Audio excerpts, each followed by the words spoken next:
Hey all you action figure enthusiasts out there, JC here with another T&I toy review. And today's review is in association with tformers.com, your #1 news source for everything Transformers.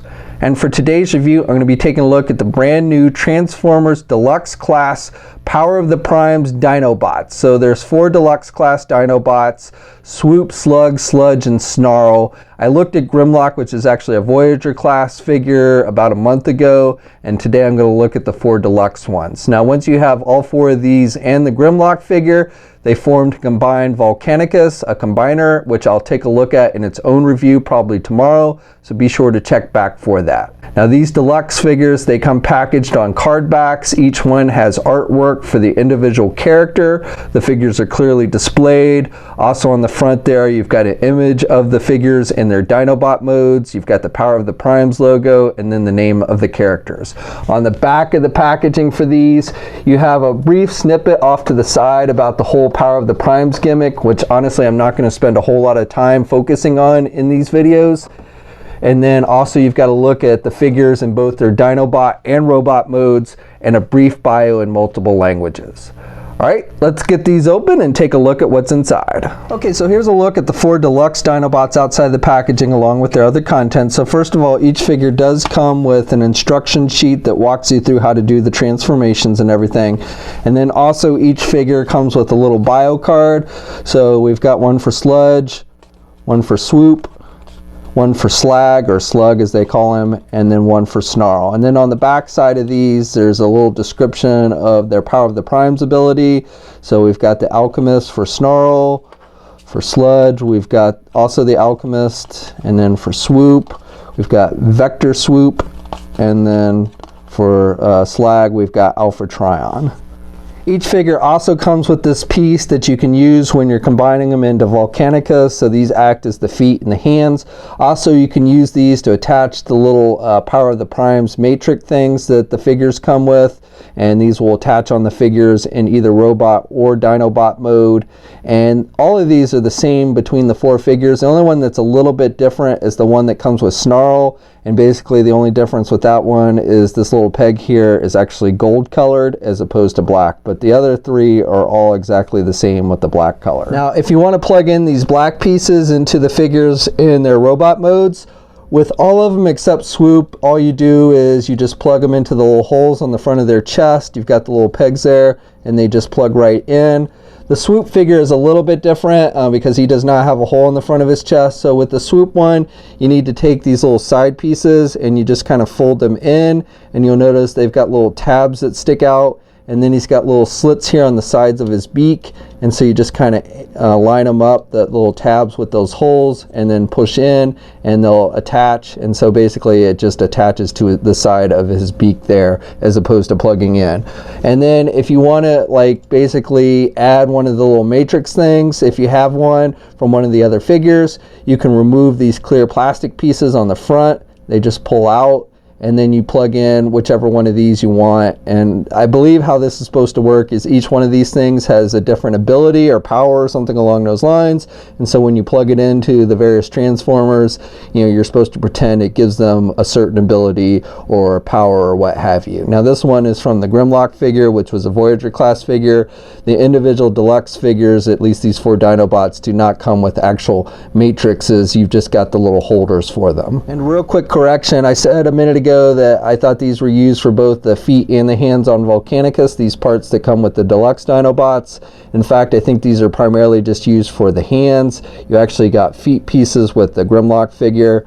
And I'll be taking a look at Volcanicus, like I said before, in its own review, so we'll look at these a little bit closer at that point. Okay, and then finally, each figure comes with a different weapon accessory as well. Now, I should also note that these figures are actually split up into 2 different waves.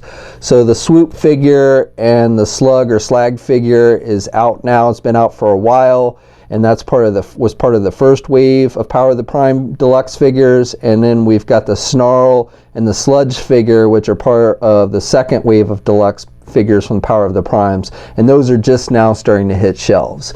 Now with Swoop, he comes with a sword. It's a red plastic sword. You've got the clear tip on the handle, and also up here is clear, but the rest of it is red. And then also the Snarl figure comes with a sword, and this is done with all clear plastic. Now these swords are not exactly the same. They are sculpted a little bit differently. And then the other two come with just blasters, and the blasters are exactly the same, so there's no difference between the two blasters that they come with. So again, exactly the same sculpting design between the two, but the swords are different sculpting, and then they can hold the weapons in either hands. Okay, so for the figures themselves, I think Hasbro's done a pretty good job of capturing the overall likeness of the original G1 Dinobots with these. Now they are much smaller than the original G1 toys, and they don't have like the vac metal like the original G1 toys did, but especially like with the head sculpts, I think they've done a really nice job with those. Look very true to their G1 counterparts. You've got Swoop here. He's got the little red mohawk that sticks out like the original toy did, and of course he's got the beak here on the front with his Autobot symbol. And then Snarl here has got the little pieces that stick up with the horns back here. And again, that head sculpt is very reminiscent of the G1 counterpart. And then finally Slag or Slug, again with the mouth that kind of opens up and forms the chest plate, which looks good. He's got the horns on the back here, which are done with just a red plastic, and you've got the head that's kind of inside the mouth there, which again is very reminiscent of the original G1 toy.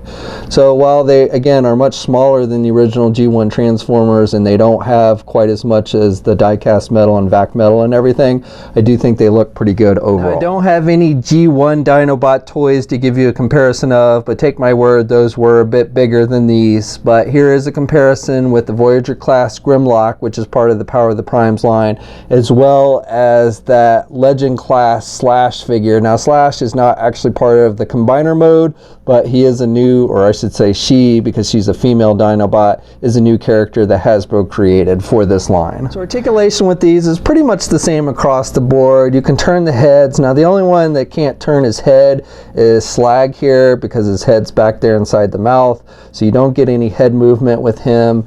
But otherwise, you know, you got pretty much the same points of articulation. So you do get bicep swivels with these. You only get that single hinge type elbow, so can bend their elbows about that much. You don't really get any kind of wrist articulation. With some of them, with their transformations, you can do the wrist kind of forward and back. But again, that's really more part of the transformation than actual wrist articulation. You do get waist swivels with these guys. And then with the legs, you know, you can usually do the splits. So with him, you can do the splits pretty good, and you can get his leg forward good and do his leg back. They just attach with ball type joints, and you get a thigh swivel, which is up high there, and then you just get a single hinge knee. Now some can bend their knees a little bit better than others. So Swoop can really bend his knee well. It's still a single hinge, but he can just bend it more than the others. And then also with the feet, most of them really don't have any kind of feet articulation, but like with some of them, with Swoop here, you can get the back and forth movement, which is more part of the articulation. Here with Slag, you know, he can only bend his knee that much, and then really don't get any kind of foot or ankle articulation. And then again, he can bend his knees that much, but really nothing with the feet or anything below the knees with him. But otherwise, you know, like I said, it's pretty much the same articulation across the board. It's really just the only one with the lack of head movement is Slag, because his head is inside the mouth. So I'll walk you through the transformation, starting with Snarl. So he's pretty easy. You just want to take first the hands and fold those in. These are going to form the back legs of the figure, and you can see these horn pieces are going to form the tail, so you can kind of just pull that down for now. And then you've got the leg pieces here, so you just kind of pull these out, and then once you do that, you can just kind of fold the legs up onto themselves like that. So now this is going to form the front of the body here. And then you've got these pieces which are going to form the head, so you got to make sure that you put this one down first, and then this one should slide over it.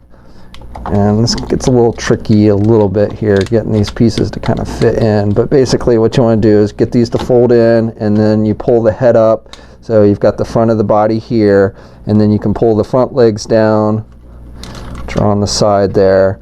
And then basically you've got the tail piece here, so you fold these in and snap them into place, and then you just kind of Actually, before you do that, you want to make sure that you push the head into the body, and then once you do that, then you can basically fold the tail down, and then it'll snap in the back here, and then you can just pull these up and just position the feet. The toes kind of point upwards, so you want to kind of arch them so that the feet are actually flat, and that's pretty much it.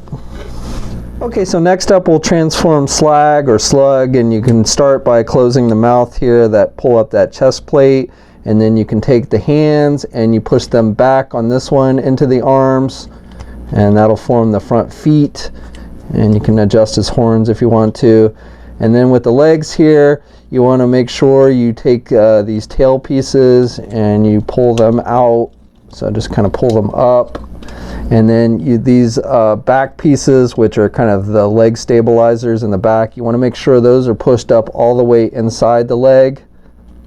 So you do that, and then you can take these tail pieces and you can pull them, so you get them kind of, turn them so they're kind of out of the way. And if you need to adjust these back legs to make room for them, you can. They just turn, and then once you do that, you just flip the legs around and they form the back of the body and should click into place.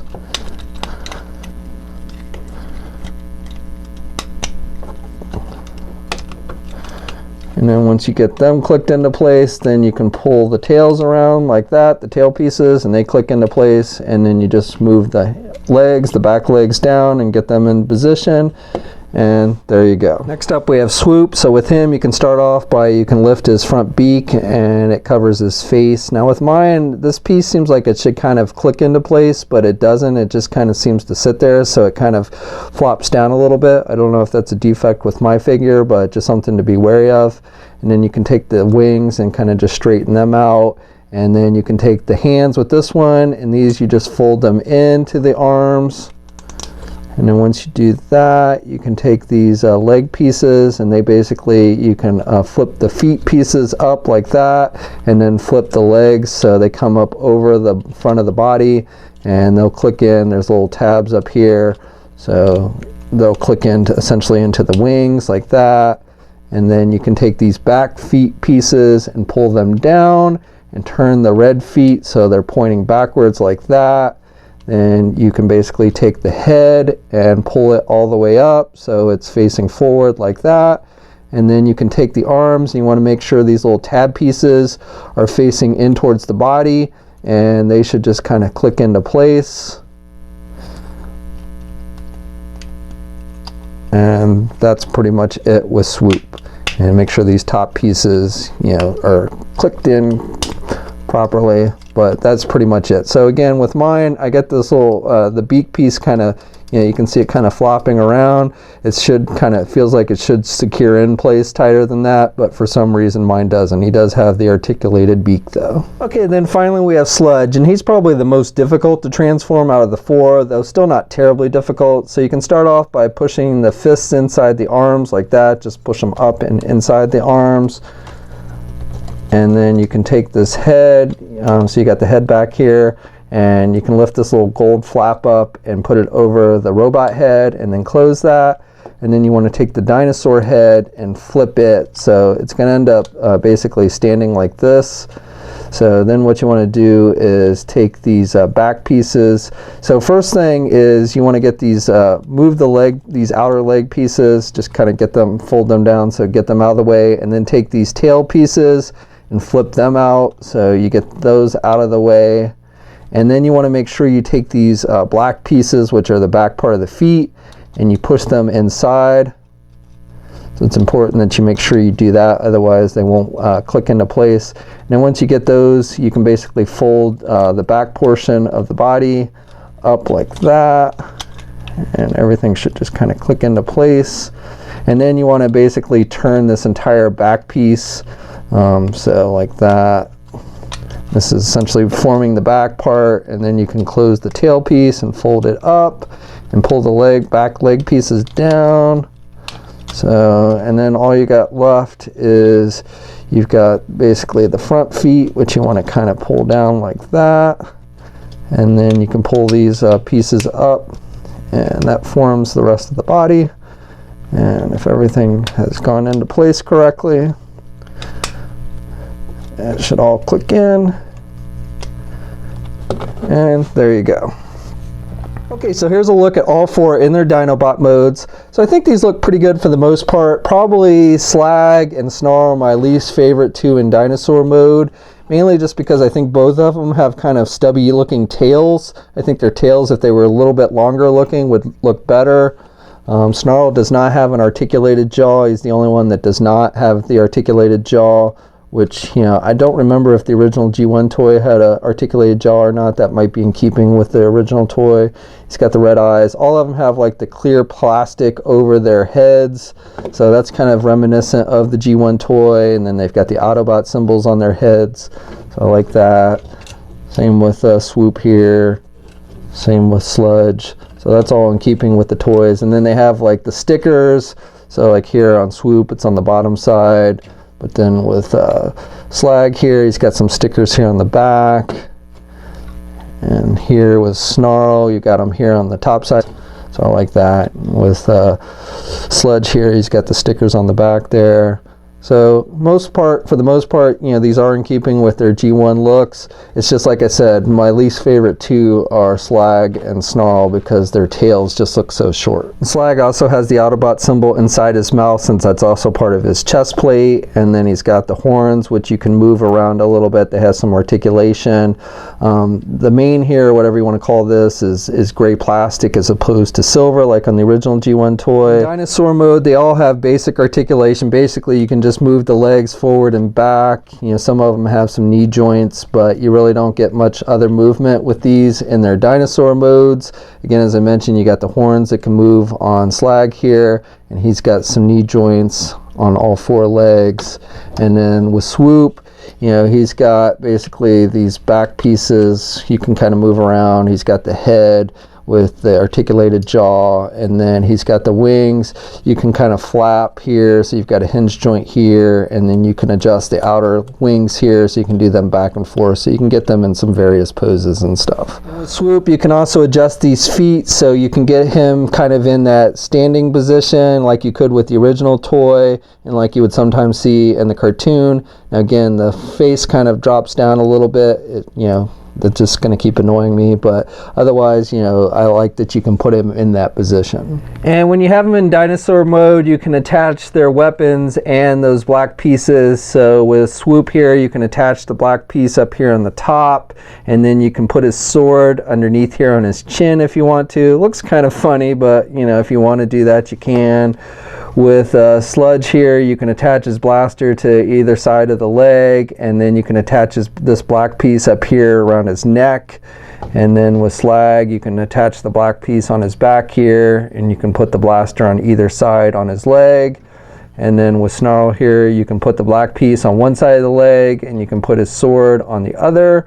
So again, it basically just gives you a place to store these things, and you can kind of use them as extra firepower in their Dinobot modes. I should also note that when you have these in robot modes, you can actually use these as shields as well. That's kind of something they list as a way to use these as a shield. But I don't know, I've never seen Dinobots use shields, so that's really kind of up to you. Okay, so that's my review. So overall, I would say that, you know, even though these aren't quite as good as the original G1 toys, I think Hasbro's done a pretty nice job with them. They're not quite as big, and they don't have like the die-cast vac metal stuff, but overall, I think they did a good job of capturing the likeness of the original G1 toys. And the one thing that these new toys do that the original G1s did not is they do form a combiner, which is something I always wish the original G1 Dinobots did. And I will be taking a look at the Volcanicus combiner in its own review probably tomorrow, so please be sure to check back for that. We'll have a full image gallery for these up at toynewseye.com. There'll be a link in the video description below. As always, leave a comment, let me know what you think. If you're so inclined, please like the video. Also, if you haven't already, please subscribe to the channel. I'm getting really close to 40,000 subscribers, so I'd really appreciate the help. You can also follow me on my Facebook, Twitter, and Instagram accounts. I have links to those in the video description as well. And until next time, guys, I'll catch you later.